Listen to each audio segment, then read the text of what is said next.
yang manis-manis, ya nanti ya kita dapatnya yang manis-manis. Itu juga terus menerus. Dan di kehidupan ini ya kita berputar terus, berputar. Yang kita dapat hari ini itu hasil dari yang kita tanam yang lalu. Paham nggak ya kawan-kawan ya? Jadi kalau yang kita dapatnya hari ini itu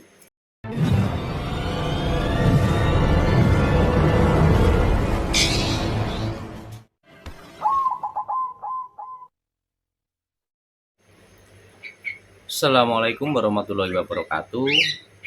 Selamat datang dan selamat berjumpa kembali di Wandi Jugreng yang selalu mengajak sinau bareng. Dan untuk kali ini Wandi Jugreng mau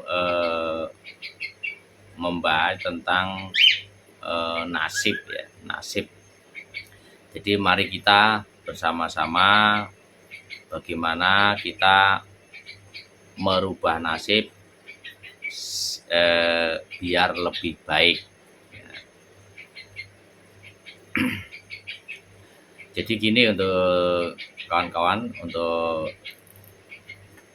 di kesempatan kali ini Wandi Jugreng mau berbagi sedikit tentang cara merubah nasib kita yang tadinya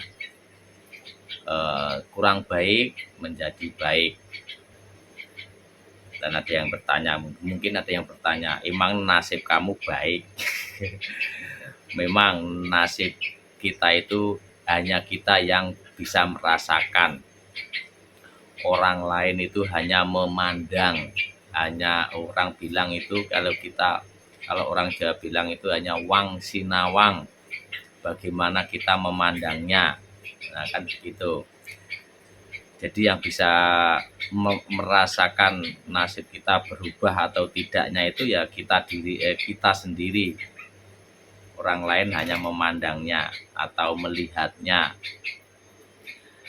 Jadi gini untuk kawan-kawan ya, untuk merubah nasib kita biar lebih baik itu dengan izin Allah Subhanahu wa taala ya.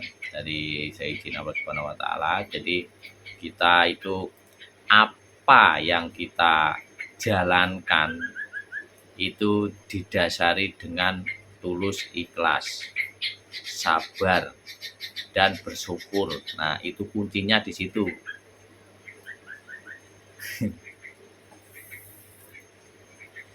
Jadi kuncinya itu sepele, gampang. Kuncinya itu sebetulnya cuman beberapa yang harus kita laksanakan. Tapi walaupun kita tahu kuncinya, tapi kalau kita tidak bisa menggunakannya ya percuma.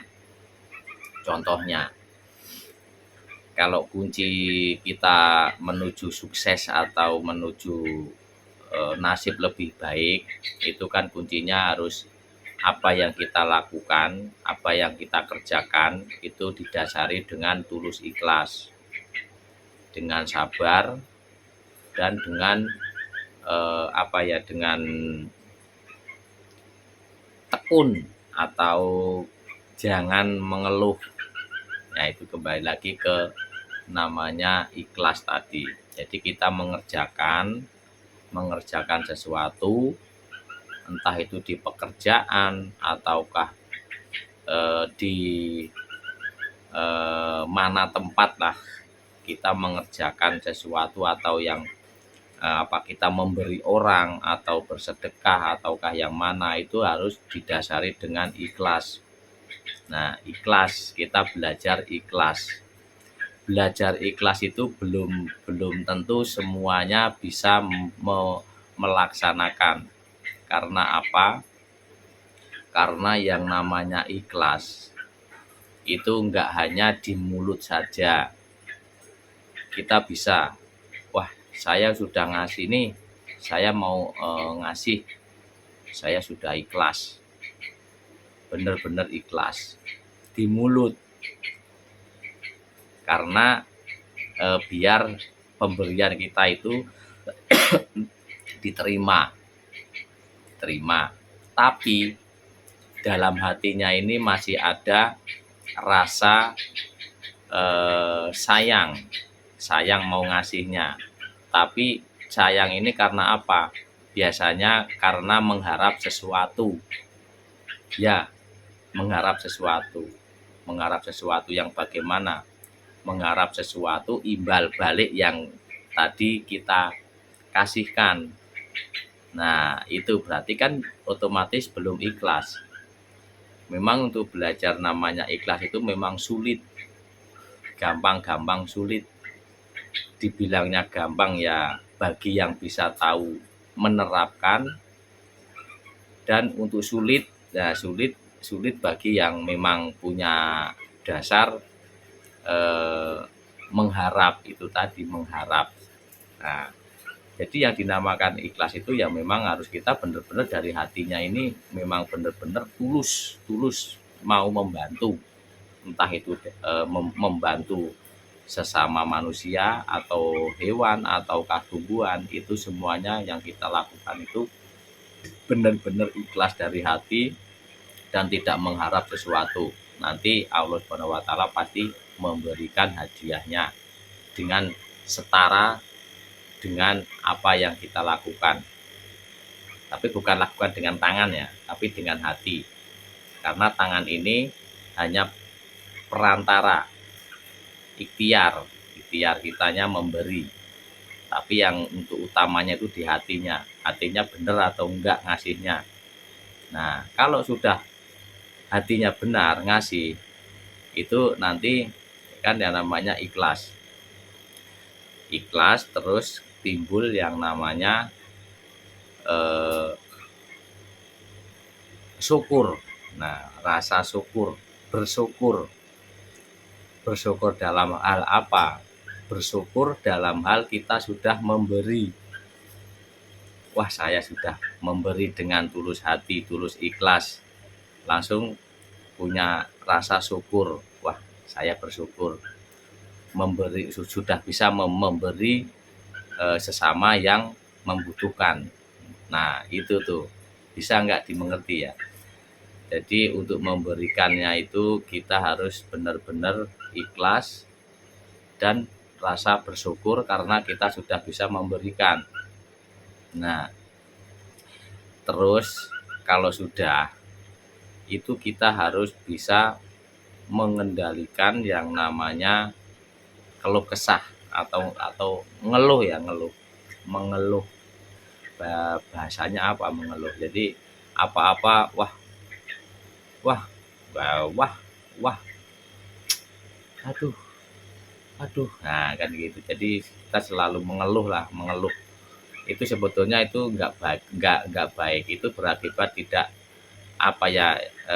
Jadi yang kita lakukan itu timbulnya tidak ikhlas karena mengharapkan sesuatu. Ujung-ujungnya kalau nggak sesuai yang diharapkan kan jadi mengeluh. Nah, itu sebetulnya tidak bagus. Itu berakibat ke depannya itu tadi bagaimana kita menanamnya. Kalau kita menanamnya itu aja ya nanti tumbuhnya dan kita memetiknya ya itu. Ibaratkan kita ngambil contoh kita menanam kacang. Nah, nanti ke sana kan yaitu anak kecil juga udah tahu. Pasti memetiknya ya kacang. Kalau kita menanamnya ini cabai, ya nanti ya kita petik ya cabai yang rasanya ya tetap pedas. Kalau kita menanamnya itu menanam buah yang manis-manis, ya nanti ya kita dapatnya yang manis-manis. Itu juga terus menerus. Dan di kehidupan ini ya kita berputar. Yang kita dapat hari ini itu hasil dari yang kita tanam yang lalu. Paham nggak ya kawan-kawan ya? Jadi kalau yang kita dapatnya hari ini itu yang kita tanam yang lalu-lalu. Nah, kalau kita dapatnya sekarang ini kok jong, atau dapatnya ini kita hari ini pahit, ya kemungkinan yang waktu lalu itu menanamnya yang pahit. Nah, dan sebaliknya. Dan kalau mau mendapatkan hasil kedepannya itu lebih baik, nah kita ya tetap harus hari ini menanamnya yang baik-baik atau yang bagus-bagus. Nah, bisa dipahami nggak ya kawan-kawan ya? Jadi mari kita bersama belajar tentang kehidupan ya, biar supaya kita lebih baik ke depannya. Ini hanya berbagi sedikit ya, berbagi pengalaman saja, karena Wani Jugreng yang dialami itu dari dulu, dari terpuruk paling rendah sampai sekarang begini. Nah, itu yang saya ceritakan, yang itu aja. Saya menceritakan tentang kehidupan saya sendiri. Ini hasil dari apa ya, Mbah dulu berpesan seperti apa saya lakukan. Nah, ini saya praktekkan di sini, dan sekarang mau berbagi, barangkali kawan-kawan mau, ayo kita merubah nasib kita lebih baik ke depannya. Karena ini untuk kehidupan tuh sangat banyak liku-likunya, dan kuncinya hanya 1, 2, dan 3, hanya ikhlas, sabar, dan ikhtiar, dan berserah diri. Nah, itu aja, itu kuncinya di situ.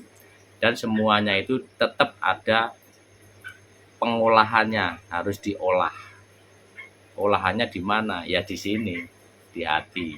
Itu mengolahnya untuk bisa menghasilkan hasil. Nah, contohnya ibaratkan kita mau masak tahu. Tahu ini kalau mau dimasak, itu kan mau dimasak sayur atau goreng atau apalah.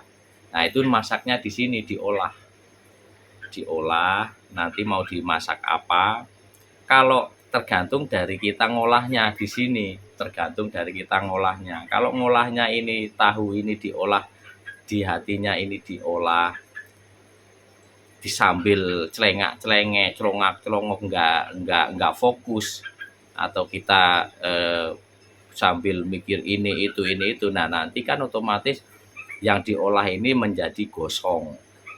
Gosong hasilnya apa? Pahit, nggak enak, ujung-ujungnya dibuang.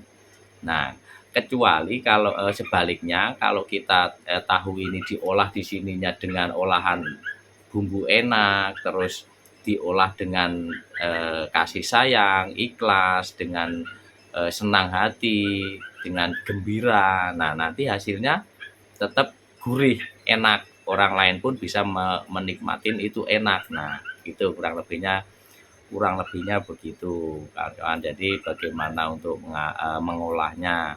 Jadi dari ikhlas, sabar, terus berserah diri. Nah, itu bahan, dan nanti mengolahnya di hati. Nah, jangan sampai kita mengeluh, karena mengeluh itu perbuatan yang sangat tidak bagus di kemudian hari. Itu kurang lebihnya begitu ya untuk kawan-kawan ya.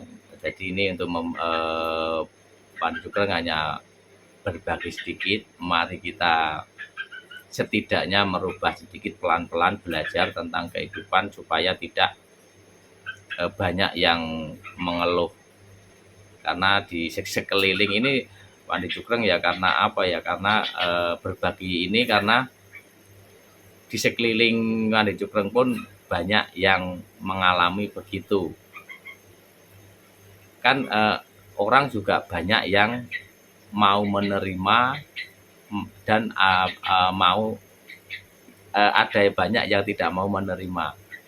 Karena apa? Ya karena yang diajak ngomong atau yang mengasih tahu itu siapa. Nah, kan begitu. Ada, kamu tuh siapa sih?